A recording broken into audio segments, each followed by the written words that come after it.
श्रीमद् सद्गुरु सरकार की जय। श्रीमद् युगल सरकार की जय।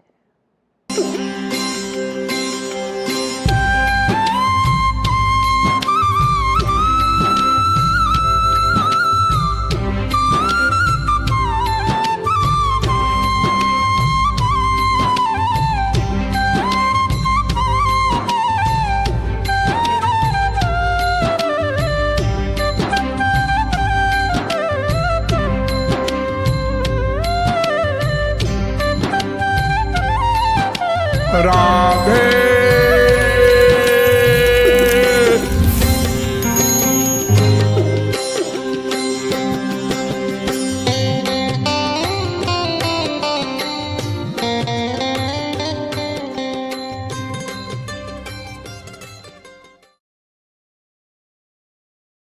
ये मंदिर वास्तव में अनोखा है, निराला है।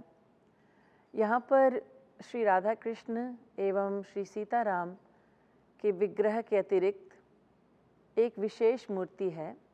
वो है राधा रानी का बाल स्वरूप। राधा रानी अपनी मैया कीर्ति मैया की गोद में बैठी हैं। नॉर्थ अमेरिका में ये पहला ही मंदिर है जिसमें ये अनोखी मूर्ति है।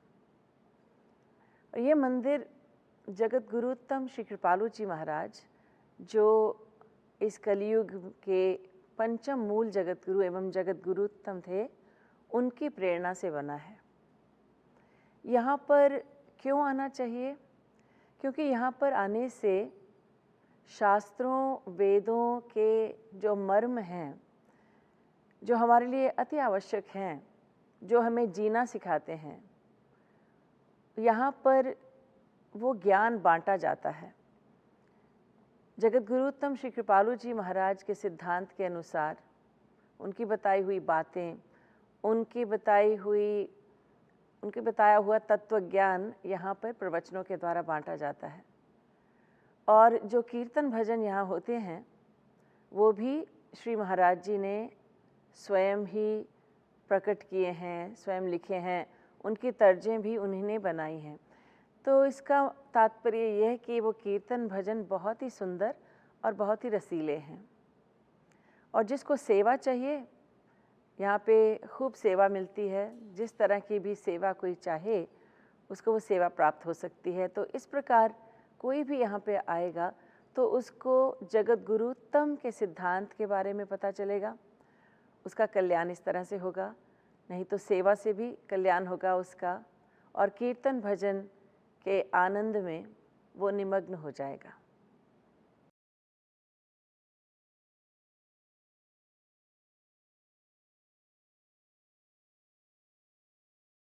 धर्म में प्राण प्रतिष्ठा का बहुत अधिक महत्व है। प्राण का मतलब जीवन शक्ति एवं प्रतिष्ठा का मतलब संस्थापना। जब मूर्ति मंदिर में आती है, मूर्ति को मंदिर में लाया जाता है तो वो पत्थर की बनी होती है। फिर मंत्रों के उच्चारण के द्वारा भगवान को उस मूर्ति में बुलाया जाता है। तो अब वो मूर्ति प्राण प्रतिष्ठा के पश्चात भगवान के जीवंत स्वरूप होती है। प्राण प्रतिष्ठा के समारोह में शामिल होना ये भगवान की बहुत बड़ी कृपा है। और इसमें भाग लेना, इसका मतलब ये कि हम भगवान की कृपा से अनुग्रहित हो रहे हैं।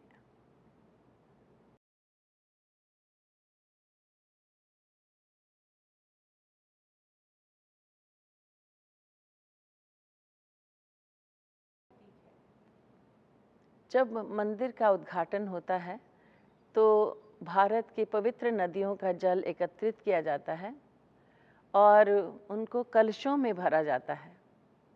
तब भक्त लोग एक एक कलश लेकर के, जिसमें नदियों का जल होता है, उसको अपने सिर पे लेके कुछ देर पैदल चलते हैं, मंदिर तक आते हैं और फिर मंदिर के भीतर जा कर के मंदिर की सफाई करते हैं उसी जल से। इससे उनको भगवान हमारे बिल्कुल समीप हैं, हम उनकी डायरेक्ट सेवा कर रहे हैं, ऐसा उनको अनुभव होता है। और जब कलश लेकर के सब लोग इकट्ठे चलते हैं, पैदल चलते हैं, तो जो लोग ये दृश्य देख रहे होते हैं वो इतने खुश होते हैं कि कलश यात्रा में भाग लेने वालों के ऊपर पुष्पों की बरसात करते हैं और उत्साहपूर्वक भजन कीर्तन करते हैं। ये एक बहुत ही सुंदर समारोह होता है जिसमें सबको भाग लेना चाहिए।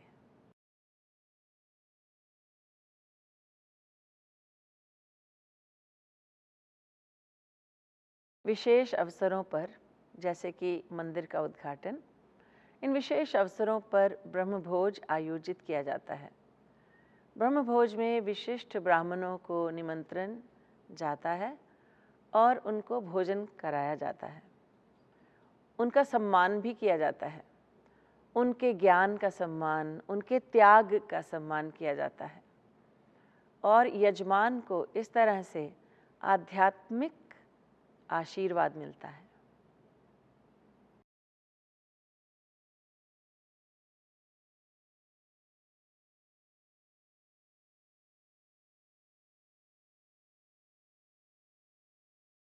श्री रामचरितमानस में गोस्वामी तुलसीदास जी ने कहा, त्रेता विविध यज्ञ नर करहीं, प्रभु ही समर्पी कर्म भव तरहीं। त्रेता युग में मनुष्य को हवन करना चाहिए और हवन करते समय अपने मन को प्रभु के समर्पित करना चाहिए। अपने सारे कर्म प्रभु को समर्पित करने चाहिए। आज कलयुग में हम हवन जब करते हैं तो हवन करने का महत्व क्या है? महत्व यही है कि भगवान को याद करके हवन करें और उनकी विस्मृति ना हो। जो कुछ हम कर रहे हैं उनको अर्पित करें। तो हवन करते समय ये नहीं कि हम केवल स्वाहा सुने और सामग्री हवन कुंड में डालें, ये तो बाहर की बात है। अंदर से हम प्रभु का स्मरण करें और उनके और निकट जाएं, उनसे प्रीति बढ़ाएं। ये हवन करने का महत्व है।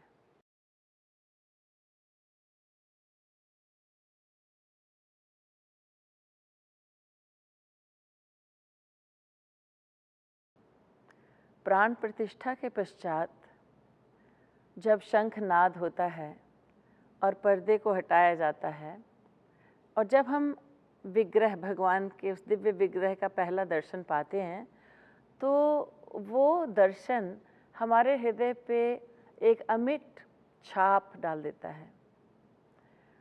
हमारी आँखों से झरझर आंसू बहने लगते हैं और हमारे रोंगटे खड़े हो जाते हैं। हमारी आत्मीयता भगवान के प्रति बढ़ जाती है। तो इस तरह से प्रथम बार जब विग्रह का दर्शन करते हैं तो हमारे लिए बहुत महत्वपूर्ण हो जाता है। हमारी भक्ति बढ़ती है, बशर्ते कि हम इसकी इम्पोर्टेंस समझें।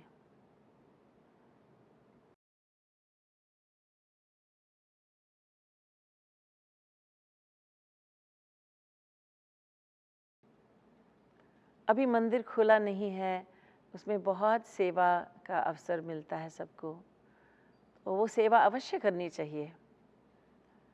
बहुत सेवाएं होती हैं और जब हम सेवाओं को करते हैं भगवान को प्रसन्नता होती है।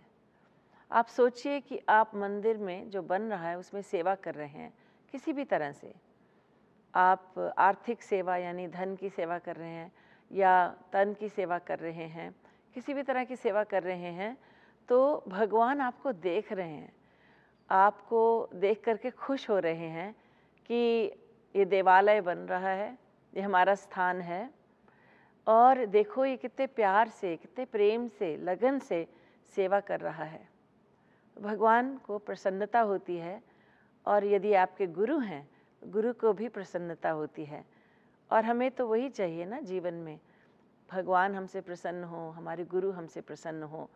तो मंदिर अभी बन रहा है तो उसमें तो विशेष सेवा के अवसर मिलते हैं और उस समय सेवकों की आवश्यकता होती है। और फिर जब मंदिर बन जाएगा तो उसमें आपकी आत्मीयता पहले से ही होगी, क्योंकि आप पहले से ही जुड़े हुए हैं।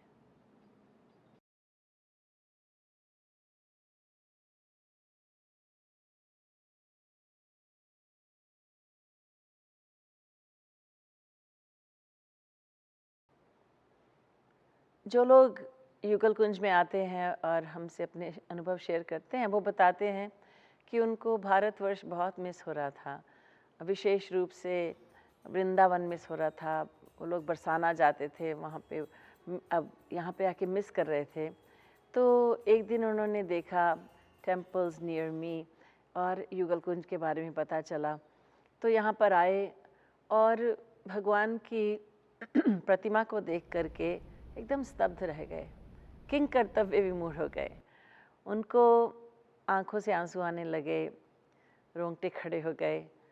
उनको लगा कि हम भारतवर्ष में ही बैठे हैं। उन्होंने जब कीर्तन भजन सुना तो उनको लगा, अरे ये तो वृंदावन वाले हैं।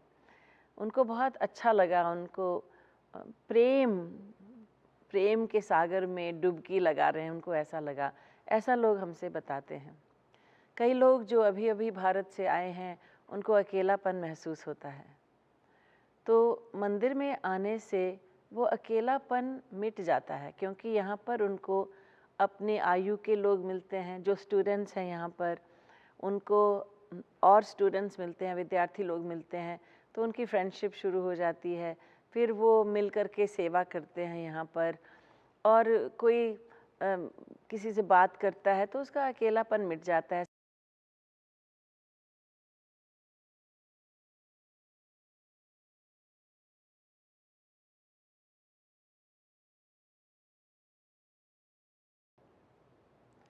युगल कुंज के उद्घाटन में आप मूर्ति के स्पॉन्सर बन सकते हैं। सोचिए, आप मूर्ति के स्पॉन्सर बनेंगे और उस मूर्ति को देखेंगे। जब जब आप आएंगे और देखेंगे, दर्शन करेंगे, तो आपको क्या अनुभव होगा कि ये मेरे अपने हैं, ये श्याम सुंदर मेरे अपने हैं, ये राधा रानी मेरी अपनी हैं, ये सीताराम मेरे अपने हैं, ये छोटी सी राधा रानी मेरी अपनी हैं। और कितने लोगों का लाभ होगा उस मूर्ति को देख करके, दर्शन करके। कितने हज़ारों, लाखों, करोड़ों लोगों का समय बीतता जाएगा और लोग दर्शन करेंगे। तो आप एक व्यक्ति के द्वारा कितने लोगों का लाभ होगा, ये सोचने लायक बात है। तो मंदिर में मूर्ति स्पॉन्सरशिप की सेवा उत्तम सेवा है। और मूर्तियों का श्रृंगार भी होता है। जब कोई बहुत सुंदर मूर्ति होती है और उसका बहुत सुंदर श्रृंगार होता है, तो हमारा मन उसमें और अधिक लग जाता है। तो श्रृंगार भी बहुत महत्वपूर्ण सेवा है। मूर्ति स्पॉन्सरशिप, उसके साथ साथ श्रृंगार को स्पॉन्सर करना, ये उत्तम सेवाएं हैं जिनसे आपका अपना, आपके स्वजनों का एवं बहुत से लोगों का, जिनको आप जानते भी नहीं हैं, जो भविष्य में आएंगे, उनका भी लाभ होगा। इससे आपको भगवान की कृपा मिलेगी।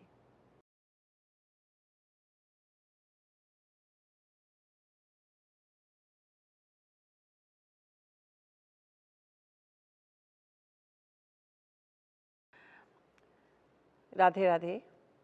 मैं आप सबको युगल कुंज मंदिर के उद्घाटन समारोह में निमंत्रण देती हूँ। विक्टोरिया डे वीकेंड आ रहा है और इन 3 दिनों में हम बहुत कुछ करने वाले हैं। बहुत हर्षोल्लास के साथ मंदिर में बहुत सारी क्रियाएं होंगी, बहुत सारे फंक्शंस होंगे। प्राण प्रतिष्ठा समारोह होगा, पालकी यात्रा होगी, दावत होगी, कल्चरल प्रोग्राम होगा, प्रवचन होगा, कीर्तन होंगे। आप सब अवश्य आइए और अपने परिवार को साथ लेके आइए, अपने मित्रों को बताइए, अपनी कम्युनिटी वालों को बताइए। हम आपसे शीघ्र ही मिलेंगे। जय श्री राधे।